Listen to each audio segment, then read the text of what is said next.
Take questions.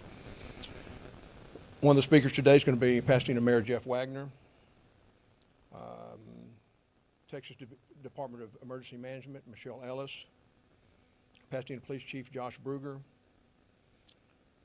Pasadena Fire Chief Lanny Armstrong, and our OEM Director Azel Carter. And at the end also we have a translation from Sergeant Raul Granados. At this time I'll bring Mayor Jeff Wagner to the podium. Thank you. Thank you, Rex. We've got crews working around our city from one end to the exit, because one end to the other, because as you know, this hurricane took a bizarre path. It took the path it wanted to take, and no one could stop it. And we know that by the damage that we see. I just got words that our shelter that we have at the Baker Ripley here in Pasadena is completely full. They're looking for a second location to help people to have a place to spend the night. Also, the Salvation Army, last night they came out to the location and fed over 300 meals. Today at the Salvation Army at 4102 Yellowstone here in Pasadena, between 2 and 3, they'll be serving hot meals for people. We're getting great support from the state of Texas. Governor Abbott has called and said anything the state can do, they're here for us. State senators, state representatives all through the region are calling for help, how they can help, and we're definitely letting them know how they can help. I've talked with the superintendent of our school district here in Pasadena. They're trying everything they can to get the schools open tomorrow. They'll make that decision here pretty soon. So right now it's still closed, but they're really looking at how they can open schools tomorrow. I think it all has to do with all the electricity being turned on.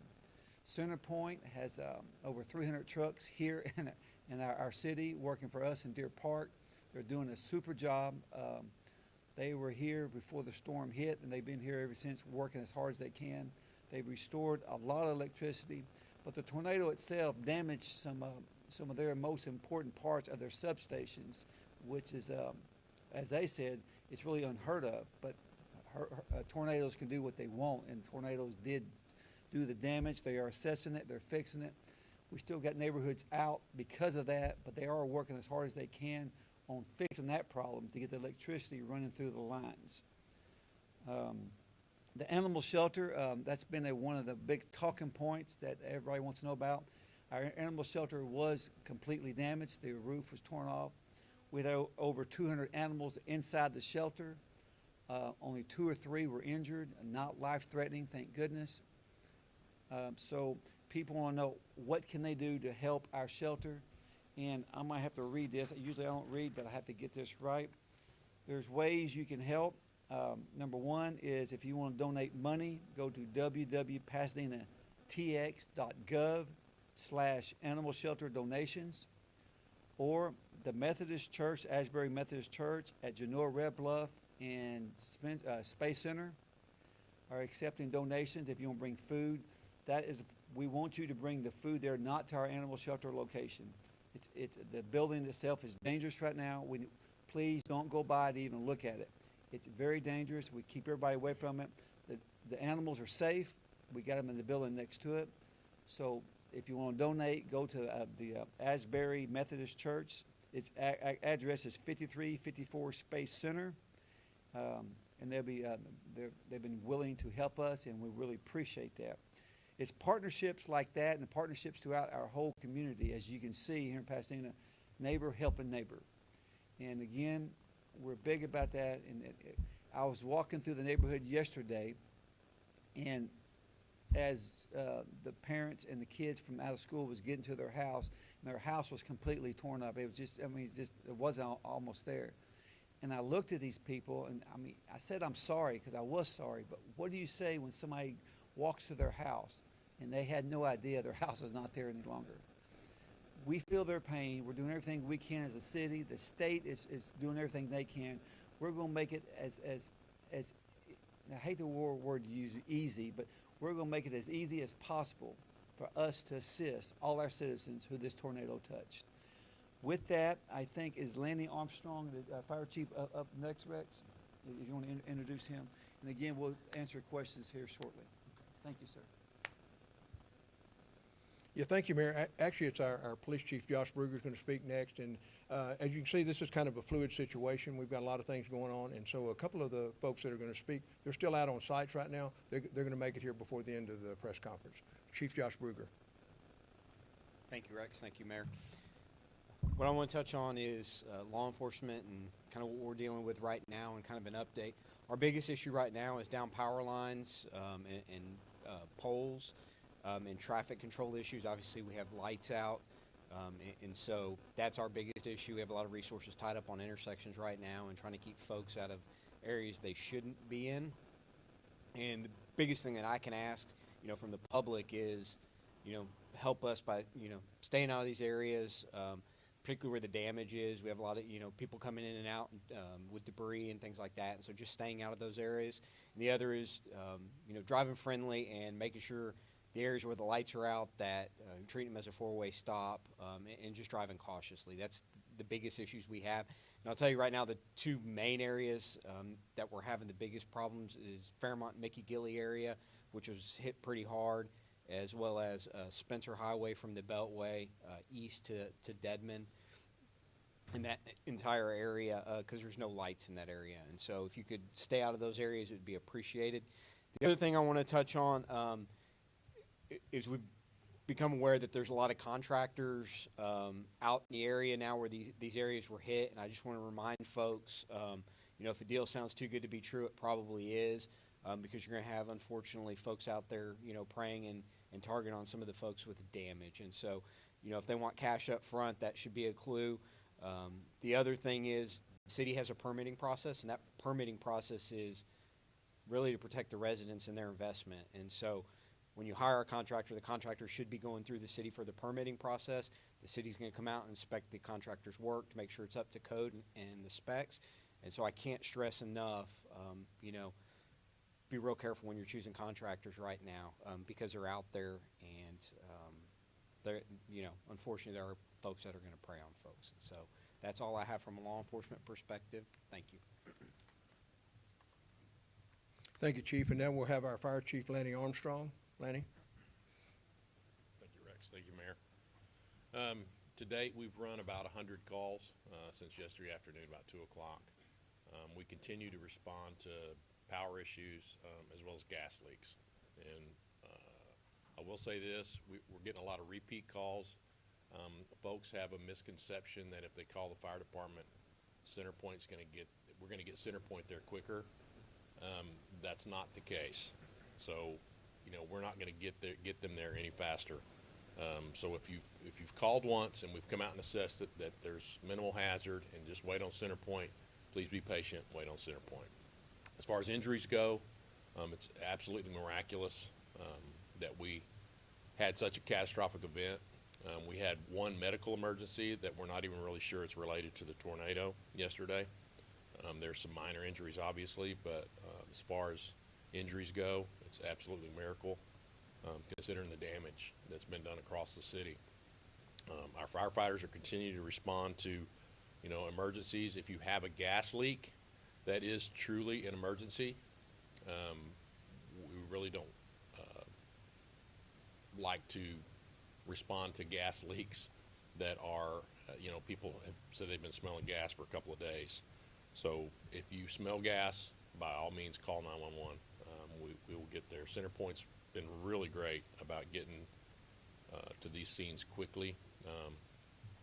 As an adjunct to what Chief Brugger said, if you have insurance, one of the things we respond to all the time is when we have major house fires. If you have insurance, deal with your insurance company only. Don't deal with the contractors. If you sign a contract with a contractor, they cut you out of the deal, and they'll deal with your insurance company. So you don't want to do that. Make sure you deal with your insurance companies. Thank you. Thank you, Chief. As we said in the beginning, we're getting a lot of help from the state of Texas, and so at this time I want to introduce from the Texas Department of Emergency Management, Michelle Ellis.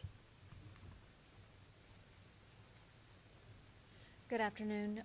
As said, my name is Michelle Ellis. I'm with the Texas Division of Emergency Management with TDEM. We have had resources deployed, monitoring, and definitely on the ground with our jurisdictions since yesterday, pre the events coming through, and then definitely after the bad weather cells started dropping tornadoes throughout southeast Texas. We're asking all individuals who may have experienced any types of damages to please go to the TDEM, that's Texas Division of Emergency Management, TDEM, .texas, TEXAS, .gov, and look to report your damages. You can also report through that tool any resource needs or unmet needs, and we will in turn coordinate back with the local jurisdictions to make sure that we can facilitate any resource needs. We continue to support our local jurisdictions in going through and capturing damages. Thank you. Thank you, Michelle. At this time, our OEM Director, Azel Carter.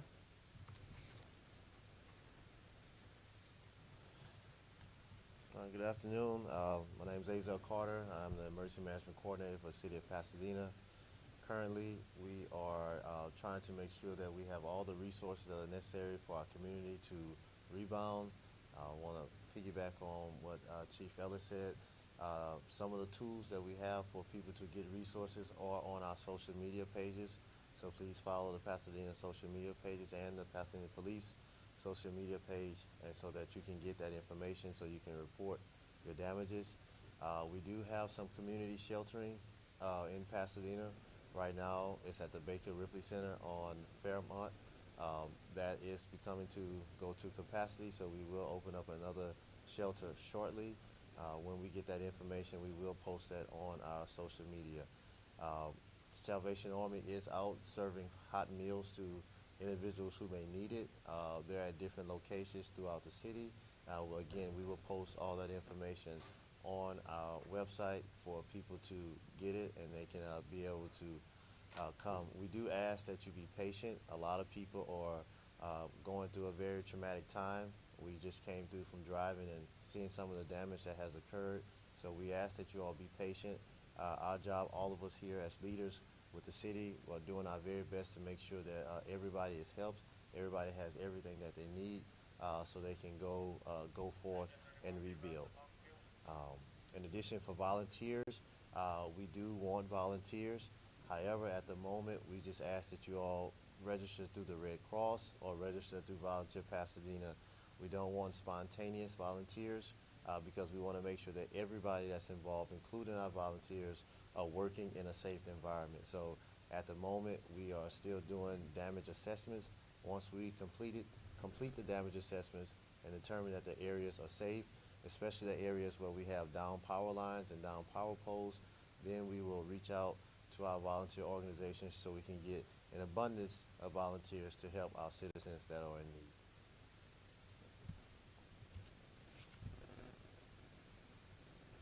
So I know that sounds like a lot, but quite frankly, we've just scratched the surface. So at this time, if you guys have any questions, we're gonna take questions, and if you'll just point to who you need to take, who wants to take the questions. We will have a translation from in Spanish from Officer Sergeant Raul Garcia, Granados. I'm sorry. Raul, you want to do that now? All right, thank you. I'm sorry. Muy buenas tardes tengan todos ustedes. Primero que nada, de parte de nuestro alcalde y de todos los funcionarios de la ciudad de Pasadena, estamos bastante tristes por lo que sucedió, ¿verdad? Primero que nada, lo importante es reiterar, ¿verdad?, de que no hubo pérdida de vida. Eso es lo más importante. Lo demás son pérdidas materiales. Y nuestra ciudad, nuestro departamento de emergencias, nuestros bomberos, nuestra alcaldía, nuestro jefe de policía, todos estamos cometidos para tratar de ayudar a todos los ciudadanos así como podamos. Sabemos que los daños son extensivos a muchos hogares, apartamentos, negocios y edificios, incluyendo uno de los edificios de la ciudad de Pasadena, que es el albergue de animales que tenemos aquí en nuestra ciudad, que recibió bastante daño. Todos esos animales fueron rescatados y ya han sido llevados a otros albergues. Como dice nuestro jefe de policía, nuestra función más importante es la seguridad de toda nuestra ciudadanía.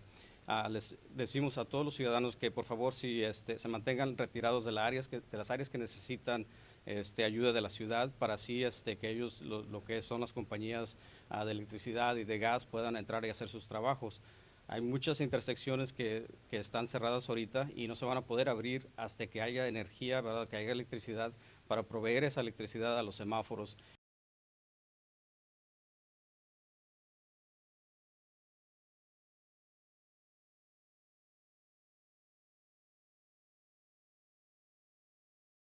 Ciencia, ¿verdad? Este es un proceso que va a tomar bastante tiempo, es un proceso largo, pero queremos reiterarles a todos, ¿verdad? Que estamos aquí para ayudarles, que nuestro alcalde se compromete a hacer todo lo posible para ayudar a todos, que la oficina de emergencias de la ciudad de Pasadena y también del estado de Texas que está aquí presente, se comprometen a ayudarles a todos. Como dice la señora Michelle, si tienen daños en sus hogares, por favor registren esos daños con la oficina de emergencias del estado de Texas. Si tienen alguna fuga de gas, como dice el jefe de bomberos, por favor llamen de inmediato. Las fugas de gas son obviamente muy peligrosas y queremos asegurarnos de que todas estas fugas de gas sean que se hayan registrado para que así nuestro departamento de bomberos trabaje con la compañía Centerpoint para que puedan así cerrar esas fugas. Una vez más, esto es un proceso largo, vamos a tratar de hacer todo lo posible para ayudar a todos los de nuestra comunidad y esperamos que sea un proceso, cuando no fácil, que tan siquiera sea lo más prudente que lo podamos hacer. Les pedimos también a los ciudadanos que tienen daños en sus hogares que si están tratando con contratistas, que sepan que va a haber personas que se van a tomar ventaja, ¿verdad?, de algunos ciudadanos, que sepan que la ciudad de Pasadena tiene un proceso para sacar permisos, que este proceso se va a tratar de facilitar a todos los ciudadanos y de que estos permisos son para la ayuda del ciudadano, ¿verdad?, para que así los contratistas puedan hacer el mejor trabajo que puedan hacer. Y si acaso tienen alguna información de alguien que esté tomando ventaja de algún ciudadano, especialmente los ancianos, que por favor nos avisen y nosotros hacemos las investigaciones de acuerdo. Y si tienen alguna pregunta, aquí estamos para contestarles.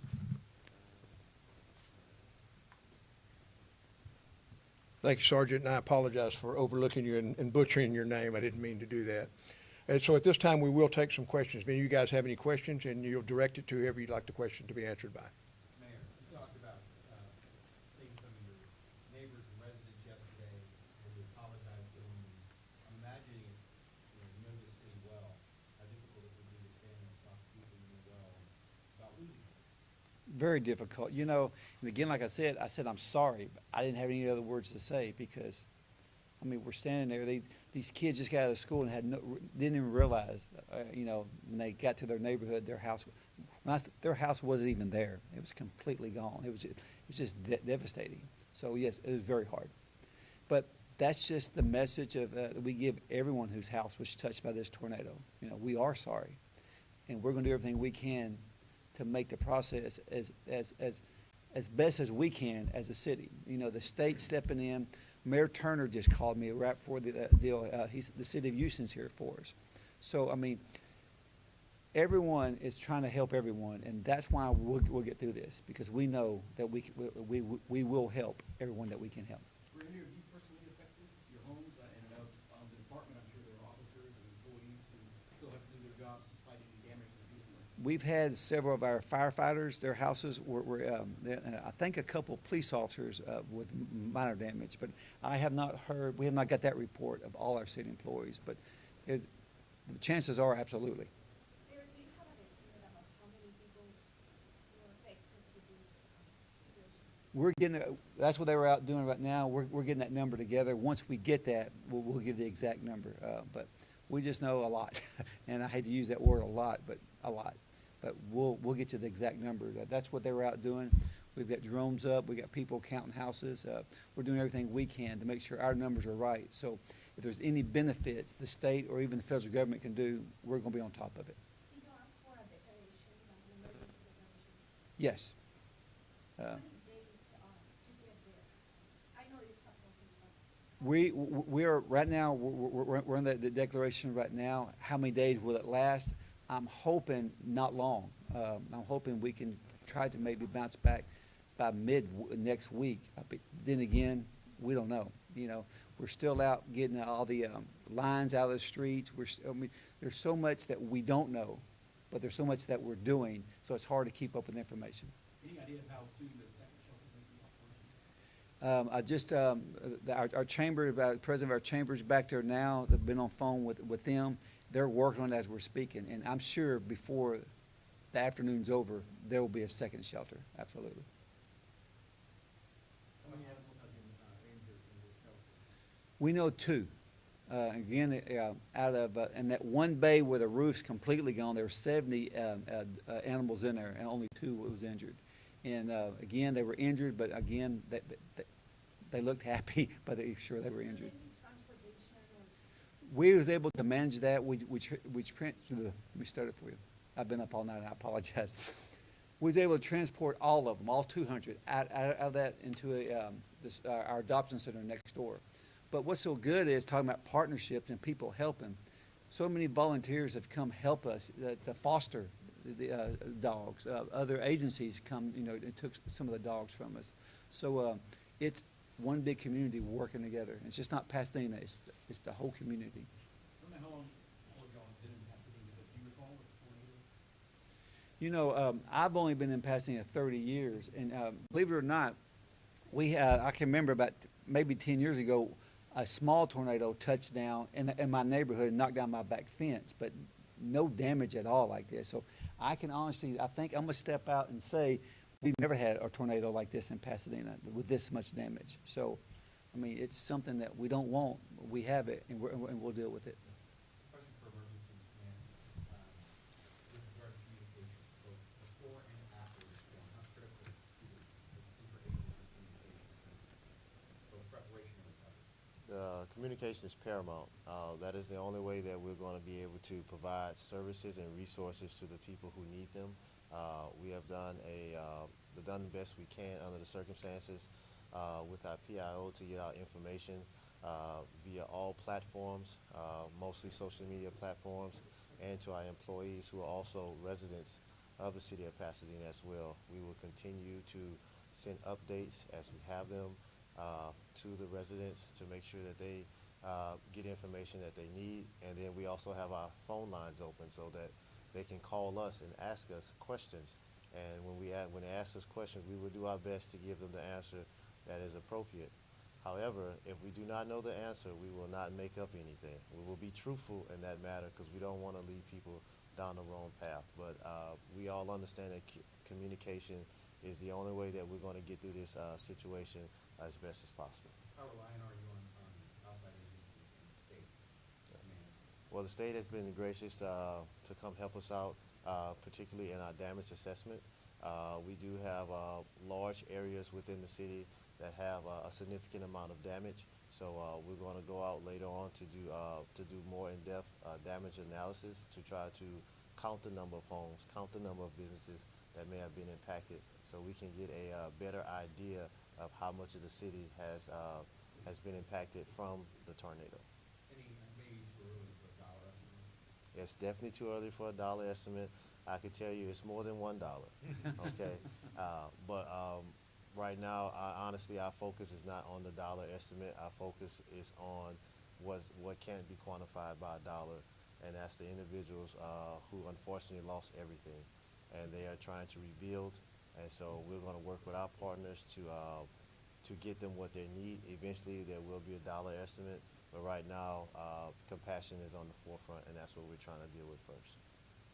How long will it take for the assessment? It just depends on the different intricacies as you go through the assessment. Sometimes you can see and say, okay, this is a house, we have damage here, or you may see and there's something else beyond it. As Chief Armstrong alluded to it earlier, we have been getting a lot of gas calls, a lot of gas leaks.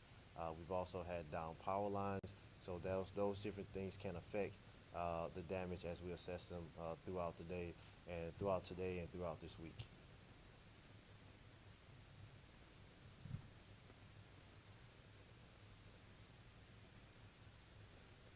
If there's no more questions, we'll close this press conference. I did want to say this. These are a lot of the city leaders who are up, excuse me, who are up here today. They've been up all night. But I want to give a shout out to our public works, the people that are working around the clock right now. They're the ones that are the boots on the ground. They're out doing the hard physical labor in this cold and rainy time stuff. So I want to do that. Our sanitation department is assessing all the things that are going on in here and determining whether we can handle that. We're going to need some help with that. But I just wanted to give a shout out to those guys, and thank you guys so much for being here. Just one more question for the mayor. Yes. Did you receive the latest report from Center Point, how many people are without power? We do receive that, and have we get that recently? Right now, last we checked, It's on here? Is it 16, I'll Laura? give it to you real quick. Let me find it on here. Right now, we have 16,000 homes without power. 60. Yeah. So, thank you, Laura, for, yeah, it's right here. So with that, thank y'all so much, and again, anything we can do, we'll put it out as fast as we can. I like how, as Elle says, we deal with facts only. We won't